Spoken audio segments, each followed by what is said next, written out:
punchline fanatic, medic for a genius. Cause I come harder than the erection from the penis. The meanest flow you ever heard in your life. I'm like pants on fat girls. Admit it, I'm tight. I need that Jay-Z money. That's selling out the garden, fade the black shit. It's your boy Killa Whale, bringing all you rappers hell, rapping F&F, burning until there's none left, running the whole dub set. What's good, P? So what's going on, man? I wanted to basically ask you some questions, man, to see, like, you know, because you're one of the hottest niggas out in White Plains as of now. Indeed. You know, I would say that, you know, a lot of people would agree with me. You know, I just basically want to get some info on you and see what's up, you know, where your mindset is at right now. You know what I'm saying? Basically, you know, where you from? What, you know, what squads out there you rock with right now? I mean, yo, it's basically like this. Born in the Bronx, but, you know, White Plains is the home. Been out here, you know, basically all my life and shit. 235 South Flex, you know what it is, Grand House. You already know it's F&F all day. G&B Dream Team. It's a good city. It's good, baby. White Plains, stand the fuck up, man.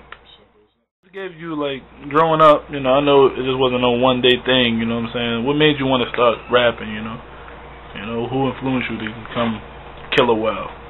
You know, I got the name first. Let me tell you where the name came from. You know, back in elementary school and shit. Shout out to my nigga Bowie.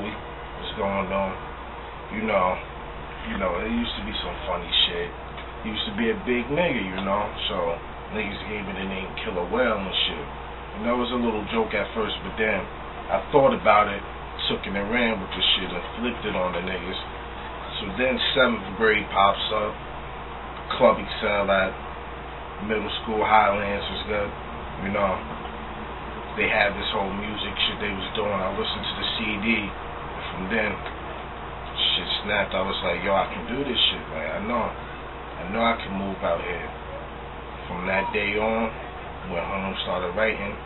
First track I did called Fight Night, XL Soldiers. was good, yeah. Stay in Empkins was good, baby. But from there, you know, it was history. From that point on. You in the game itself, you in the industry itself, you know, underground hype.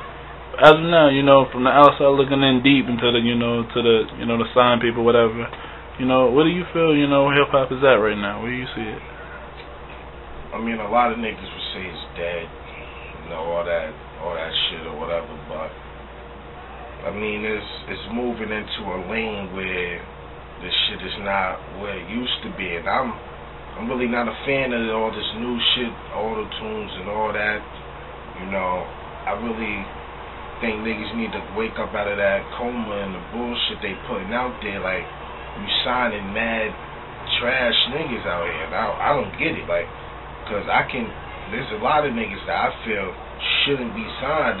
If they are signed, fuck that. Why am I not signed? You know, I'm actually putting real music out here, but you know, niggas get a catchy chorus, a nice dance or whatever.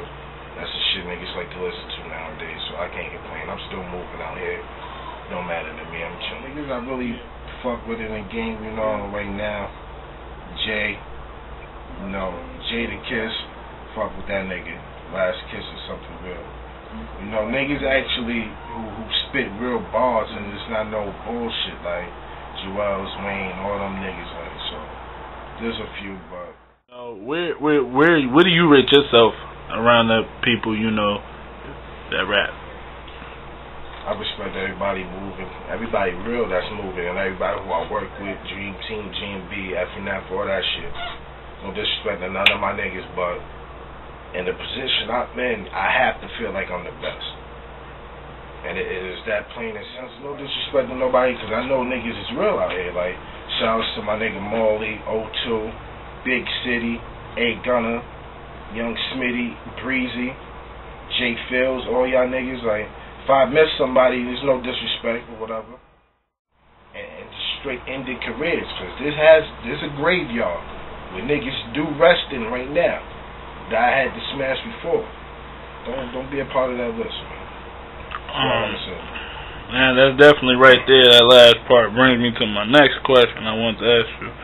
You know, you said there's a graveyard out there, and I remember passing up a Dream C on the Go Hard. I remember you said the lines, if I'm not mistaken, you'll never be a bitch like the boy T Duckett. I want to know, where that stand, where's all that, graveyard, who you had to victimize and all that. Man. As far as the whole T Duckett shit, at the time, I wasn't clicking with the nigga, wasn't digging his vibe. The nigga was being on some phony shit. I mean, shit, I tell niggas what it is and not what they want to hear. So at the time when I had the problems with the nigga, I have to expose niggas. That's my thing. So I let the world know what the fuck it is. Like, I mean, we cool now, whatever. That's my boy. Shout out to the nigga, but real recognize real. And at the time, he wasn't looking familiar, my nigga. You feel me? But the rest of the graveyard, my nigga. I mean, there's a lot of niggas that stepped up, called my name out, and I embarrassed the niggas. Like, if I had to name names of niggas, it's gonna be embarrassing for them. They're gonna keep it like that, then, bro. I mean, obviously, if you feeling offended by what the fuck I'm saying, it was you one of them niggas that's in that graveyard right now. And it's that simple. Like, I don't have no more to say about that. Cool break. I know you came out with two street albums. You know what I'm saying? First one, the one and only, who was the classic, I must say. And Passion of a True Receiver was definitely another one that we look forward to and getting when you dropped it. Where would you grade both of those albums, starting with the one and only? The one and only, that was my first joint solo shit, so, there was a couple of mistakes, a couple of shit that should have been fixed, but it wasn't. Time was against me. Had to rush a couple of things. Project still came out how it came out. Shit still moved. Sold all the copies of that shit. Niggas was liking it, whatever. Couple of hits from that shit. This Is Me. Some other shits on there. But if I had to rate that shit, I would give that grade-wise, Grade-wise, I say it was a B-. I give it that, because like I said, shit was rushed, so it wasn't really perfected, and it was the first one, so you make mistakes and shit, but when it comes to the Passion of True MC, hands down, that shit is an A+. I don't give a fuck what nobody say, because that one, I took all the time I needed, had to push a date back. It was supposed to drop last year, September 11th, pushed the date back to when it was ready, December 23rd, that shit dropped. Boom, that niggas was fucking in love with it. Ballin' Out of Control featuring my nigga Young P was a single.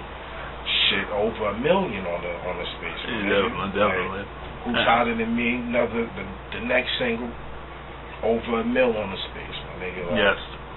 So, the feedback and the love and all that shit. That shit sold day. That was done in a day. Had to make more copies. Did shows, performed the shit. Niggas was loving it. It was all, that shit was a great experience, Yeah. Got some other shit on there, The Jump Off, A-Breezy was on that shit, Murdered That. A lot of shit was on there, Swagger Like Us with the Dream Team, Young B, Big City and A Gunner.